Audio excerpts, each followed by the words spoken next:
Hi, welcome to What's in the Box with Parris Rigby. This is episode 5, and we are going to continue with suspect number 1, Cheryl Rios. During the time of the first podcast that we did last time with Cheryl Rios and all of her aliases, there is much more evidence that has been uncovered that Cheryl Rios was involved in.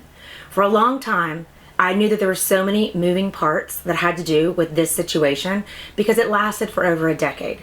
And it was hard for me to comprehend in my mind, as well as explain to anybody, how companies such as AT&T, companies such as Facebook, companies such as Gmail, and all these other companies had some involvement in this. And it seemed very random. And in my mind, it seemed random too. Now that I don't have arsenic in my body, I'm not having constant home invasions, I don't have to worry about my animals being abused from home invasions, etc., I'm able to clearly see the dynamic and the common denominator between everything and every company, all the way from the Kansas Department of Corrections in Kansas City to AT&T to Facebook to everything that has happened. The common denominator is Cheryl Rios. I have mentioned in prior episodes that my father's company, ThermoServe, which he had at the time, was clearly hacked. There were emails that were discovered that were between my father and the accountant at the time and about people's salary, as well as other things that came from my father's phone or my father's email. Cheryl Rios, in 2013, started a business because she started them as fast as we use as toilet paper, which you have the right to do in the United States of America as an entrepreneur, as long as you're doing things ethically and the right way. However, Cheryl decided she started this company called Huge City. At the time, in 2013, I was literally just printing off and downloading anything that I could, not really knowing where it went, if it went to anything, and I almost shredded all the documents to that. However, I was, with my clear eyes now, no arsenic, no anything, I was able to determine that this screenshot, which is the press kit from Huge City, which involves the Texas Rangers, and I'll get to that in a second, I happened to notice something that was very powerful on the left-hand side of this screenshot. Not only did this screenshot come from Cheryl Rios' computer, because she sent me many screenshots of her computer over the year, or over the short duration of time that I knew her. One of those screenshots that I'll get into later actually had her literally identified her as logged into my Facebook, but we'll get to that. Let's get back to this one. I happened to notice that on the left-hand side, there are folders. As we all usually create folders within our email box, those folders said ThermoServe, Make It Templates. Those companies were my father's. My father had to walk away from that business and he's been a serial mergers and acquisitions man that goes in and buys companies in bankruptcy, builds them up with his investors, and runs them and builds them up and sells them.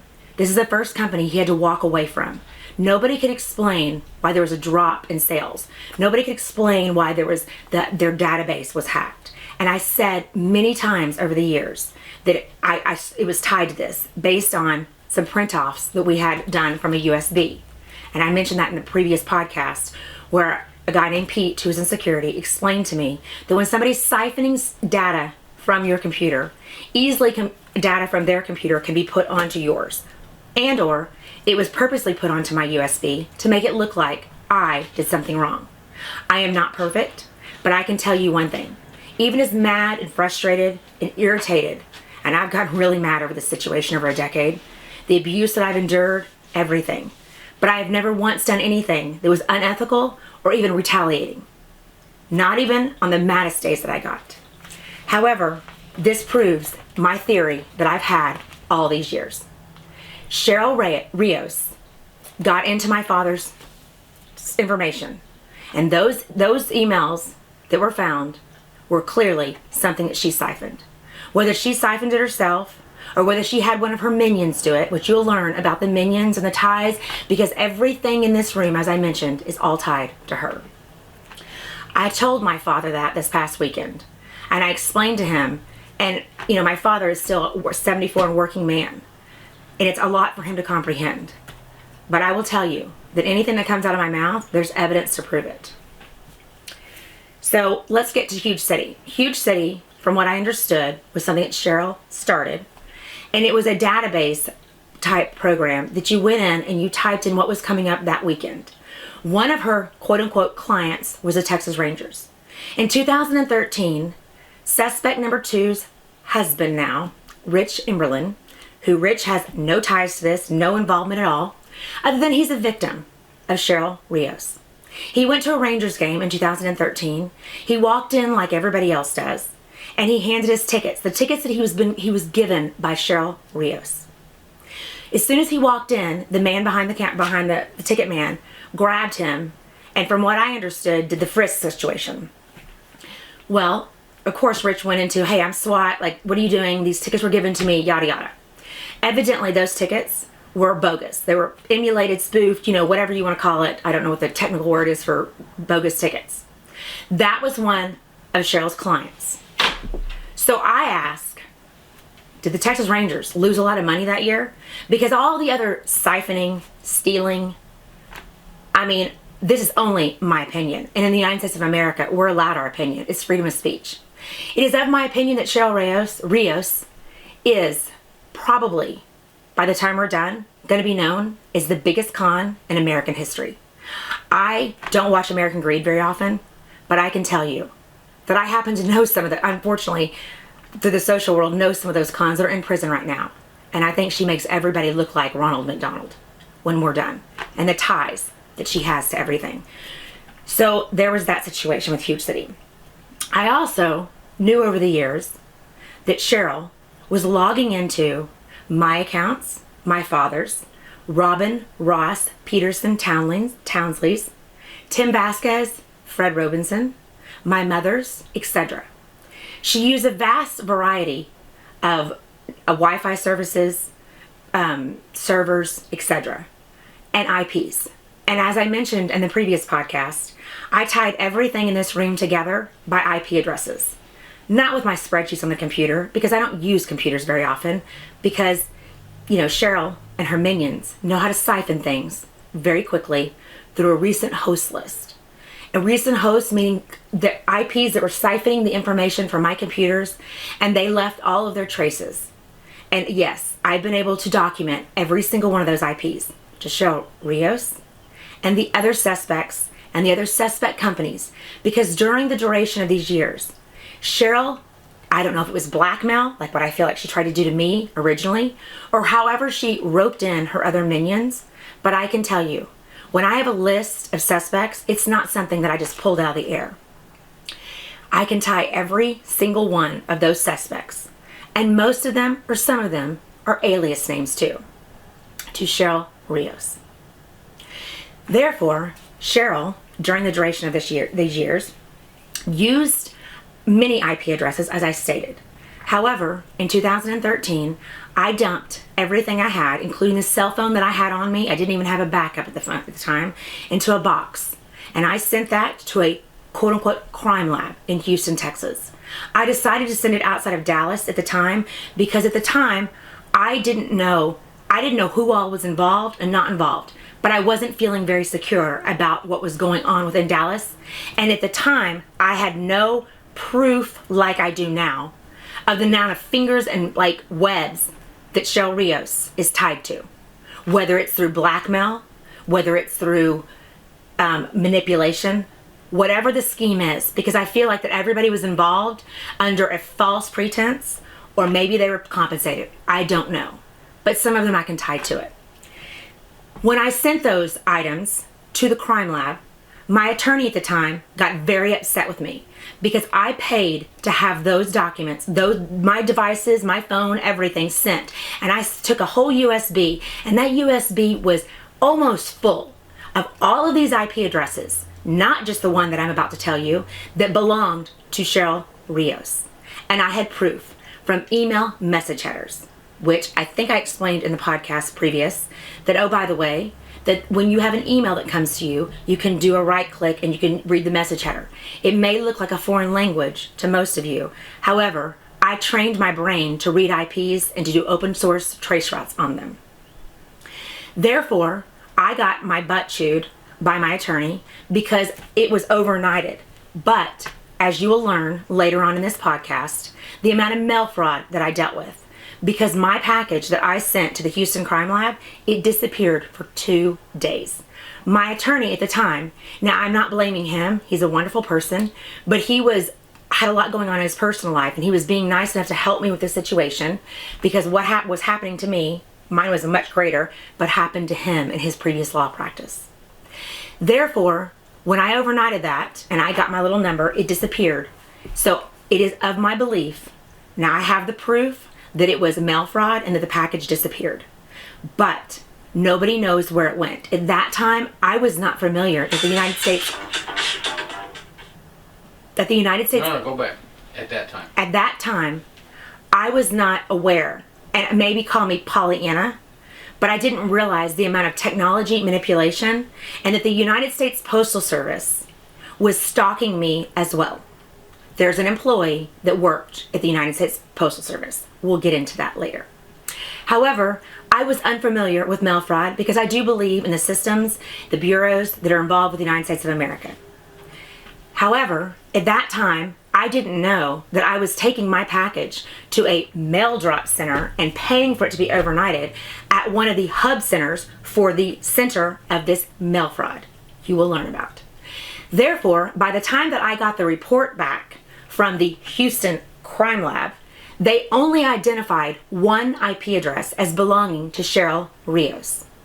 That one IP address is 108.82.170.90. That is an AT&T Uverse IP. You will learn through this podcast that there is a crime ring within AT&T. Whether that crime ring is still in existence right now, or they've grown members or shrunk members, I can tell you pretty much everyone that was involved in 2013. The main ringleader puppet master of that crime ring, Kathy Ortega, and I have no problem saying your name. And I will say later on when we get to the minion suspects exactly how I identified you and all of your aliases, Kathy Hamilton, Tika, and everything else. Because you showed up at my parents' house in 2014 on a Sunday afternoon, unsolicited, claiming to fix something for AT&T.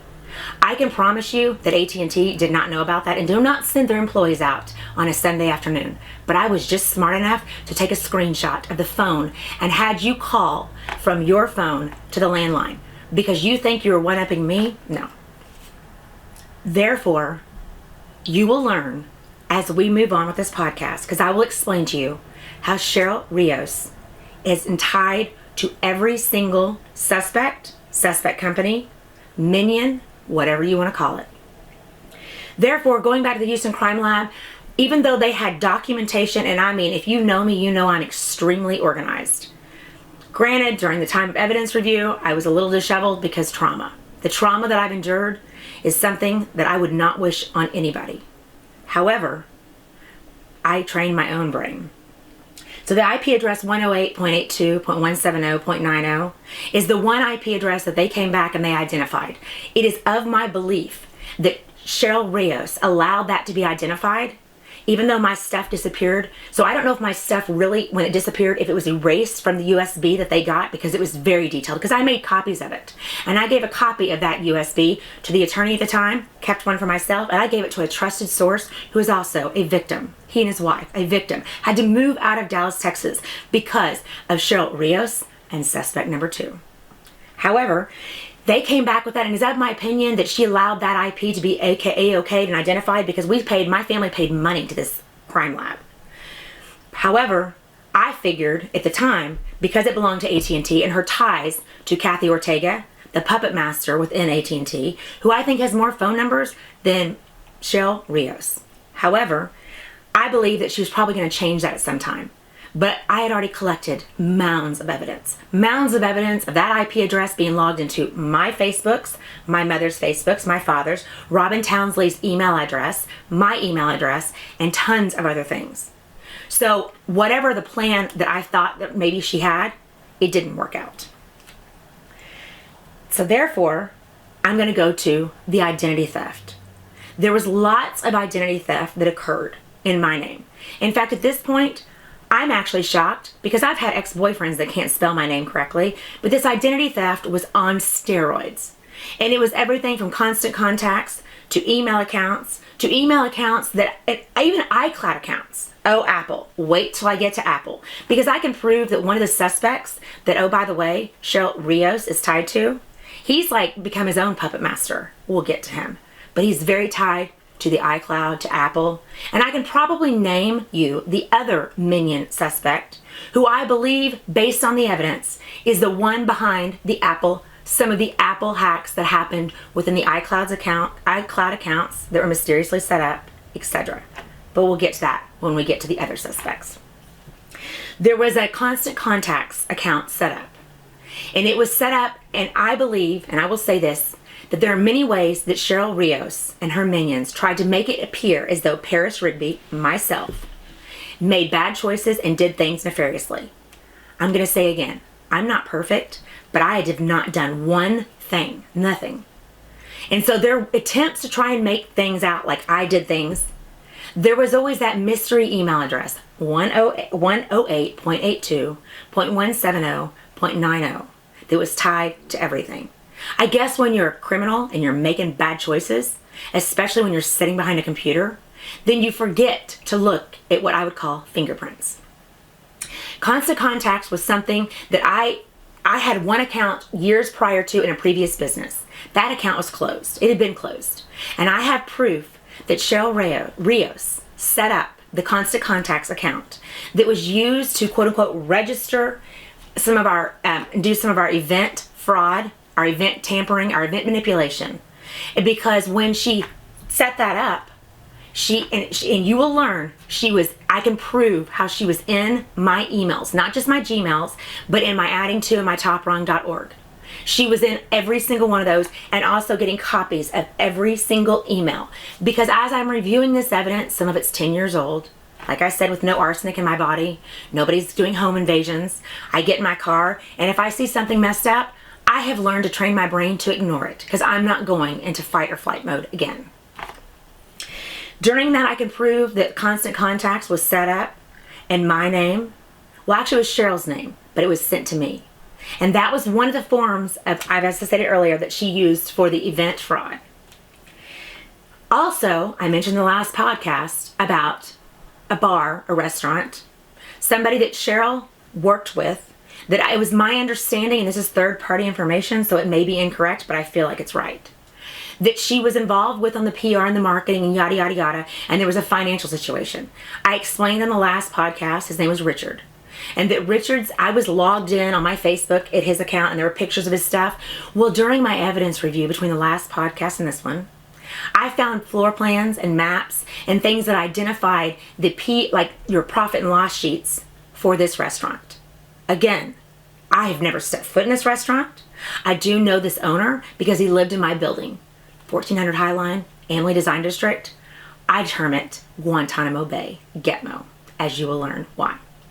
However, this particular man, I've never, other than knowing him socially, I've never been to his restaurant. But, as we stated earlier about documents being put on my USB, either purposely to make it look like I made a bad choice, or, as Pete explained to me, being put on, like when you're stealing, that stuff can be data dumped. I found floor plans and all of that. Also, during the computer hacks, the early computers that I had, because I was going through them pretty rapidly, I mentioned at one point about a recent host list, and that Pete explained to me that host is a list of IPs. Boy, was I ever shocked. So those people that stood there and looked me in the face, including Cheryl Rios, including suspect number 2, who you may hear about today or the next episode, depending on our time, that, oh, by the way, she and a security company, and even Pollyanna Parris, one of the guys that I did an event for, coup d'etat, Patrick Tetrick, I have no problem mentioning your name. Your IP address is one of the recent hosts. Actually, it's multiple that were logged into my computer. So that was the host IP that was siphoning data through Internet Explorer on my computer. I, Parris Rigby, never used Internet Explorer because at the time I was smart enough, when I was severely doing research as fast as I could, the Internet Explorer had different updates, and a lot of the Internet Explorer in 2013 was still running off of old platforms. So I chose Google, not realizing that suspect number 3 worked for Google. Boy, wait till we get there. Therefore, I can tell you that during those hacks and during that recent host list that involves a security company, that I'm going to get to that, everything's tied to, Cheryl Rios, Coup d'etat's owner, suspect number 2, and a slew of other people. And some of these IPs, they were so bold, or either, bold or just stupid. But I can tie those IPs to multiple of these suspects. There were warranties on my computer, found on my computer, more than one, warranties, that we found, Pete, who is a security expert, found on my computers. Now, my question is, clearly, because I found not only my Google Chromebooks, but like apps and things that were put on there that were grayed out, I couldn't delete. Even if I did a system restart, I couldn't delete. But these warranties, I know what I put on that computer and didn't. And I can promise you, some of this software, like from MIT and other places, that the warranties that were found that you probably didn't realize that I would find, and that I've held on to for 10 years now. That's a decade. My question is, does MIT, Massachusetts Institute of Technology, know that you are using one of their licenses? Is that legal? I don't know. I guess they'll find out. However, I've wondered for a while now, and there's 3 different companies that I found the software. These licensings were reported under different names. I don't know if these people were the people that had the license that owned that, or the people that wrote it, just depending on what it was. But it clearly was put on my computer during one of these hack jobs. Because once they got external, access to my computer through this list of recent hosts, which last night I was sitting here and I was like cheering myself on, determining these random IPs and how diabolical this web got. And that some of these suspects would come in and out of this situation. And just because you own a security company and you have your own server doesn't mean that you're not caught. So, not only, as I mentioned earlier, was Cheryl Rios and that magical IP 108.82.170.90, and there are other IPs that I, Parris Rigby, can identify directly, a multitude of them that belong to Cheryl Rios. But this particular one, as I stated earlier, she was logged in to many, many people's stuff. In fact, right here is Robin Ross Peterson Townsley's email, Gmail, in 2013. And you can see 1, 2, 3, 4, 5, 6, 7, 8, 9, 10 times that magical IP address, 108.82.170.90, was logged into Robin's stuff. Also, another thing, because I mentioned earlier that magical IP address, 108.82.170.90, that all of a sudden in 2013, I got a Galaxy 4 phone. I thought, because remember I dumped my Apple phone into a box and sent it off, so I had a backup phone, which I was told at the time to only give that phone number to a few people. It was emergency purposes. So I went and got a Galaxy 4 phone, thinking, Pollyanna me, not realizing that suspect number 3 worked for Google, and that was a Google platform, but that phone would prevent me from having the problems that I had with Apple, the Apple phone that I had. Well, that didn't do me any good, but it did do one thing. That phone I had for 6 months, and we did forensics on a crime lab in Dallas, and old Parris Rigby over here taught herself forensics. I don't know everything about forensics, but I was a bulldog, and I figured out how to read oxygen forensics on this platform. And I went over there and I printed off 5,000 pieces of paper at my dad's office. My dad cussed me out because I shut down his entire art department that day, but I was determined to print that off. And I sat there and reviewed every single ounce of it, not knowing what aggravated contacts and all this stuff was, but I reviewed everything. And oh, by the way, we'll get to that.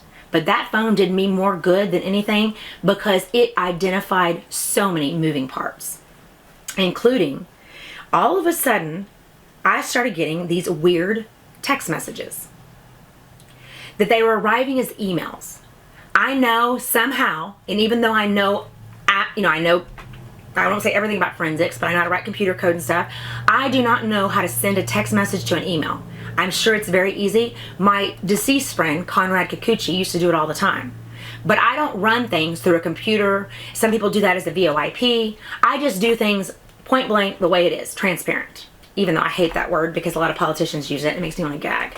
But I am transparent. My life is on probably 10 or more hard drives. And I'm okay with that because I have nothing, what is there for me to hide? But when these texts started arriving, my data minute usages for Sprint started going to 1.9 million, 2.1 million, and my Sprint bills, which were $125 a month for years, went to $500 and $600 a month. Yes, I went to Sprint. Yes, just like I called other companies. Yes, I have it documented in my quote-unquote daily weird shit, like notes. Excuse my language. However, the same response was given to me. I've never seen this before.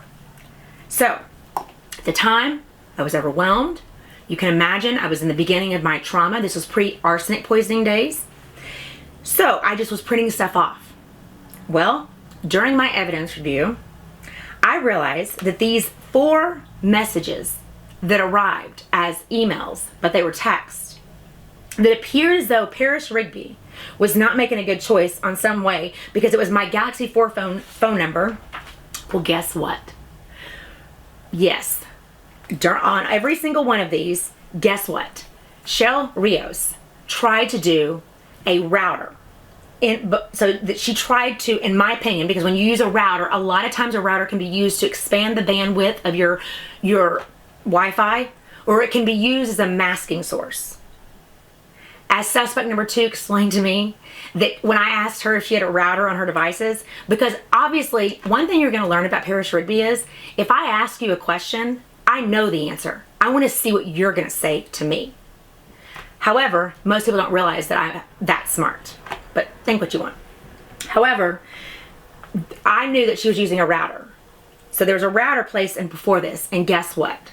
She was trying to, in my opinion, based on the other behavior that Cheryl Rios did over the years, it's of my opinion, she was trying to mask the 108.82.170.90, which was her IP address that was going through and was actually doing all of these text messages that were going through my Galaxy 4 phone arriving as emails. She sent 4 of them. And yes, Cheryl, they are from you. And yes, they were titled weird shit, text arriving as emails. Excuse my language. Also, I found it very interesting. Let me find this piece of paper. Cheryl identified herself. One second, let me find it. Well, I'll just say it. Cheryl, from what I understood, was the marketing PR person for the Dallas Can, which has many DBAs, American Can, yada, yada, yada, yada. However, through the help of Robin Ross Peterson, who is the master guru of like researching stuff on the web, especially in 2013, when she is a recruiter and her entire LinkedIn and everything shut down, she can't move, her phone's hacked, everything, and we know who was in it because it's all right here. However, at that time, we found a bunch of public PR press releases, which Cheryl identified herself as the VP of American Can, Dallas Can, yada yada. I don't know. I'm just saying I got the press release right here. So, in my opinion, VP is a little different than the marketing person or whatever. But based on the domains that I found that I explained to you in the previous podcast, where the domains would be dallascan.com, I'm just using this as an example, but yet you have to have like an eye to like watch the domains to see if they're doing a switcheroo. And she was doing a switcheroo and had other things set up kind of like she did our events for her own gain. Then, to me, I thought to myself, wow, it's of my opinion based on the evidence that I have in front of me that her marketing and everything like that, and identifying herself as what I would feel as a VP is nothing against a marketing person, nothing against a VP, but when I think of a VP and I think of a marketing person, I think of like tiers in a company. So I found this on multiple of the companies that she infiltrated herself with. As I mentioned earlier, she infiltrated herself with many companies. And the way that she would do this is she would take, like, for example, like I had the top rung. And so she would get with you, pose herself to be this great godly mother. I'm not saying she's a bad mother, because I do think she was a good mother to her son. But again, a con is a con. And then she would get with these people, and I noticed a pattern, how like they would all of a sudden, there would be all these DBAs and fingers and all this stuff that would be going on. She was a master at what she was doing. And part of that was that I mentioned earlier where she'd go into Gel Call Services and Secure Us and Embark Technology and all these companies that were these state gel systems for making phone calls when you're behind bars and you didn't make a good choice. Then she got connected with the Kansas Department of Corrections, because her ex-husband, which this gives me chills to even say this right now, Paul Cooper, who she identified herself on some of her aliases, and a U.S. District Attorney who was very nice to me and helped me with some of this until my retaliation became unbearable at the time. She was married to a man named Paul Cooper. She went by Cheryl Rios Cooper. Paul Cooper was tied to the Kansas City Department of Corrections, in which Cheryl put herself involved with, that was with Embark and all those companies I told you, the state jail call systems. And what she would do is, they would do the little DBAs, and then she would put herself, depending on the search engine that you use to find the press release, she identified herself as either the VP of those companies, and there's a multitude of them. I was an entrepreneur. I can't say that I was super successful because I never had an opportunity to really do anything because my life was hijacked. But I know, and growing up in a family of entrepreneurs, and my second family being entrepreneurs, that you cannot have your fingers involved in a multitude of things. There's no way. I mean, a robot couldn't do that unless Mark Zuckerberg created the robot. However, one of the things that she did was, there was one of the aliases that she used, and I think this is an alias unless you, Dean Arnold, really do exist, but as you will learn through this podcast, that Cheryl Rios created many aliases, not only identifying herself, but identifying employees and identifying, people that were investors on her oil rig. And I don't know how much an oil rig costs, but I do know that they're expensive. And that if you're a single mother, you don't have the money to buy oil rig. And then your investors being some of the alias names, which we'll get to that. But Dean Arnold, you were labeled as her VP of one of her companies, and you were labeled as the VP of some of these other companies that she was involved in. And I don't even know if you exist or not. I'm not sure if this was an inflation to make, because like everything else. But one thing that she was involved with, or through the Minion thing, was a check fraud scheme. And Chris Hollinger, which was tied to the check fraud scheme. There were 3 check fraud schemes that were uncovered during this situation, to the Kansas Department of Corrections, and they were text messaging. They were sending their data through Robin Ross Peterson Townsley's phone, and Robin was sending, I got the screenshot, she was sending it back. So, American Prosperity Systems, Petro Heat, which you're involved with, the Dallas Cam. These were all these little fingers and things. This is the most diabolical scenario that I can't believe I even have been able to wrap my mind around it, but it's taken me over a decade, that Cheryl Rios is involved with. Now, deny all you want, but when you're creating press releases, whether they're bogus to make you look better, or they're actually real, or you're using real people's names, then oh, by the way, or alias names, I, Parris Rigby, have sat down and put everything together because I had no other choice. It was my life. And then I realized that it was the life of many other people that I know, as well as companies that I feel certain, if they're not involved, because I can identify employees at other companies besides just AT&T, like Facebook, for example, how were they involved? And then there are companies that I truly believe were complete victims to this situation. Therefore, we will get to one of the other aliases that Cheryl Rios used. This particular alias not only was one of the investors on this oil rig, but also under the main domain, and I'm going to do a big pie graph of how all this fits together. The second domain under that is called web.com. And boy, does that have a lot of fingers on it. That was a publicly traded company according to the documents that another victim and I pulled in 2016 on the United States Securities and Exchange Commission.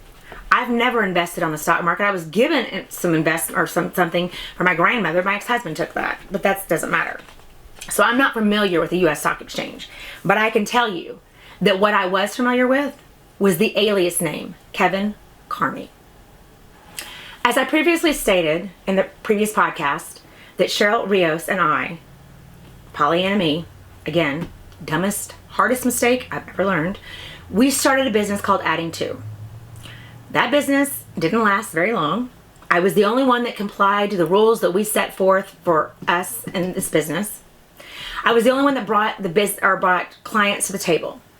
However, as I learned later, and sometimes many years later, there were multiple PayPal accounts and multiple emails that were set up under the name Adding To. One of those was addingto@icloud.com. I, Parris Rigby, did not set up that Adding To email or the other emails that I call mysterious emails that were Adding To. I can prove that Cheryl Rios set that up. I can also prove that not only did she set that up, but she was siphoning every email that I was sending between Parris@thetop.org and Parris@addingto.com, which was originally when we decided to split the company, I was going to keep Adding To until I realized that there was no way I could because of all the stuff that she was doing. Which obviously, as I stated in the previous podcast, it is of my belief and based on the evidence that she was premeditated with intent in the beginning. Now I'm even more convinced because of the other victims, slew of victims. And some of them are not victims. When you're compensated for something and you know what you're doing, you're not a victim. However, this Adding To at iCloud, I had proof that it was getting copies of everything I was sending and receiving. So when I was sending emails under Parris@thetop.org, or I thought it was Parris@thetop.org or Parris@Adding To, which I pretty much dismantled immediately almost after we decided not to do business together, that she had attached that to my emails. So it looked like that I had set up Parris@addingto.com. Addingto@icloud.com. And it appeared as though I was the one that set that up, and that when I was sending out emails, it was sending it out addingto@icloud.com. But even way back then, when I didn't understand forensics like I do now, I was able to prove through everything, because boy, I was printing stuff off like crazy, that I'm able to prove that not only I didn't set that up, but through that magical IP 108.82.170.90, that Cheryl Rios not only set the Adding To at iCloud up, but she was siphoning every single email that I was sending and receiving. And we'll stop there for today. We'll continue next time we'll go straight into we'll continue with suspect number 1 and throughout the duration of this podcast, because I have no problem saying Cheryl Rios did this, she was tied to this. Next time, we're going to start with suspect number 2. And that'll be a good one. But in the meantime, I want to say thank you to all the men and women in blue and all the bureaus for all of your hard work and everything you do. And today I'm wearing actually a shirt that is actually DPD, Dallas Police Department. See in the back? So I'm going to say thank you to Eric Ursi, who was a founder of Guns and Hoses and owns American Heroes. And also, of course, to Domingo Rivera, who deserves the Officer of the Century Award. Until next time, get your popcorn ready. See you then.